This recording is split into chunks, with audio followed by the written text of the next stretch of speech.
muddooyinkii u dambeysay waxaa magaalada Laascaanood ka soconayay horumar aad u ballaaran iyo sidoo kale soo celinta bilicda magaalada Laascaanood iyadoo saaka bartamaha magaalada Laascaanood laga daafuray wadadii lixaad oo laami ah taasoo ay hirgelisay xukuumadda Soomaaliland ayna fulisay shirkadda wadaniga ah Shira Company barasaabka gobolka Sool Mustafa Cabdi Ciise Shiine iyo sidoo kale maayarka degmada Laascaanood ayaa warbaahinta kula hadlay halka ay ka socotay wadadu waxayna sheegeen in xukuumadda ay ka tirsan yihiin ay mar walba diyaar u tahay horumarka magaalada Laascaanood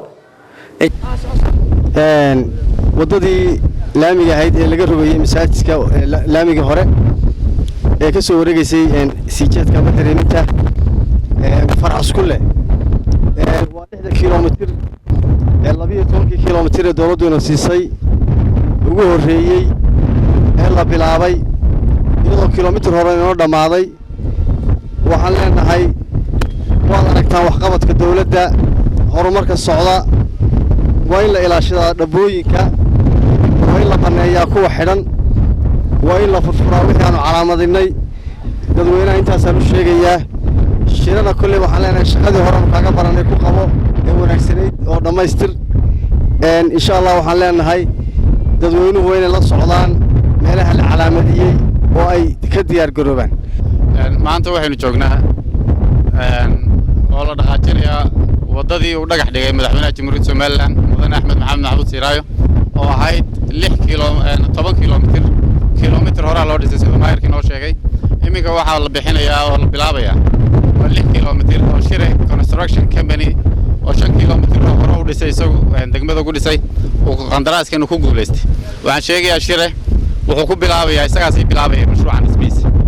isagaasii bilaabaya qarashka dawladdu waxay ka siin doontaa xagga dambe laakiin waa maartay nin muwaadin ah company muwaadin ah oo shaqo diyaar u ah inuu gobol ka qabto oo maalkiisa maartay isagu si hirgeliyo maalkiisa ku sii bixiyo weeyaan waxaan rajaynaynaa wadooyinka 6 kiiloomitir ah ee dhismaye isku xidhay magaalada inay horseed u noqdaan dhismayaal kale iyo mashaariic kale waxaanu ognahay iminka aniga iyo maayarka iyo xogayaha iyo xildhibaano ka tirsan golaha deegaanka inaanu shirka nimid Hargeysa oo 15 kiiloomitir oo kale iminka qorshaha ku daray oo rajaynayaan inay 6 kiiloomitir ku xigto halkan aynu joognaa waa degmada Laascaanood bartankeedii saaka waxaanu sugnay iyadoo bisha ay tahay 22 bishii 6 2016 in la dhagax dhigo 6 kiiloomitir in la bilaabo 6 kiiloomitir oo la dhaqaajiyo laamiga ahaa 6 kiiloomitir waxa ka soo jeedaa 10 kiiloomitir oo madaxweynuhu ku daaqay injineerka isagu wadadana dhisay ayaa sheegay in shirkadda Shira Company ay mashaariic badan oo dhanka laamiyada ka fulisay magaalada Laascaanood sida ugu dhaqsaha badan ay u dhameyn doonaan laamigani antana waxaa la dhigayaa oo 22 bishii June ah lowdkii ugu horeeyay carakaawada waxaan halkan waxa ka bilaaban doonta kiiloomitirkii koowaad wuxuu socon doonaa 3 kiiloomitir oo ku soo dhici doona wadadii hore loo sameeyay dhinaca hawdka u baxaysay wadadaas oo kaga dhici doonta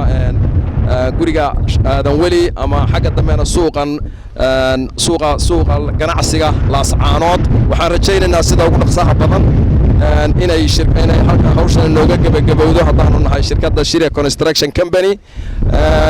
waxaan u malaynayaa haddaanu xoogaa la dahdahay jirin hadda aad baan ugu xarfin aan uga qabsanayo deegaamadu waa kala jaadjaad Laascaanood waxaa ka socda horumar aad u ballaaran sida dhismayaasha dhaadheer wadooyinka laamiga ah oo Laascaanood markii ugu horeysay ay yeelatay 6 wado oo laami ah iyadoona markii hore magaalada uu dhex mari jiray laamiga dheer ee isku xidha badanaa gobolada dalka Soomaaliya Mukhtaar Cabdi Jaamac warbaahinta SBC Laascaanood